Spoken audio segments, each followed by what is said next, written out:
So here's a Warwick Rockbass Alien Deluxe 5 Thinline model.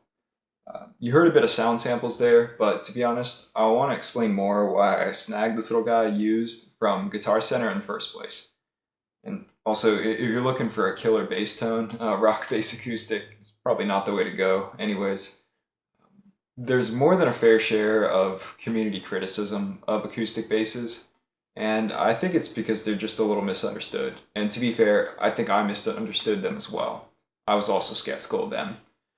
I first got a big, bulky Dean EABC 4-string acoustic bass back as a newbie teenage bass player.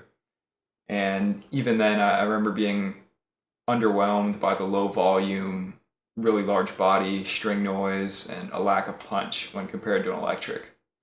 Lately, however, as much as I love my home recording rig, sometimes I'm traveling or it's nice outside and I'm just looking to get out of the house. Bringing a headphone amp, in-ears, cables can be a little cumbersome at times and not great for setting up in public.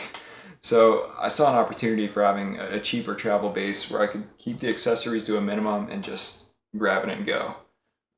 And I think those are the situations where the acoustic bass really excels. It's never going to replace the articulate sounds of an electric, and nor will it ever have the volume or the earthiness of a full upright. And that's okay. Sometimes I just want something in my hands that feels comfortable, requires no setup at all, and sounds pretty good.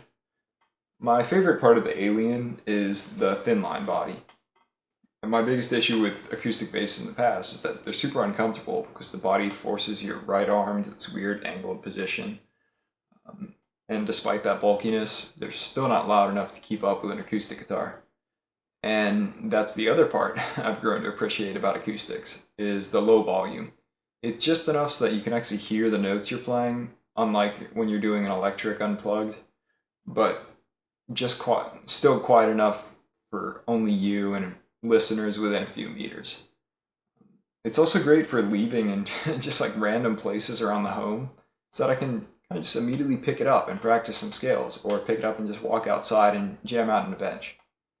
So, am I going to become a full acoustic bass devotee anytime soon? Absolutely not.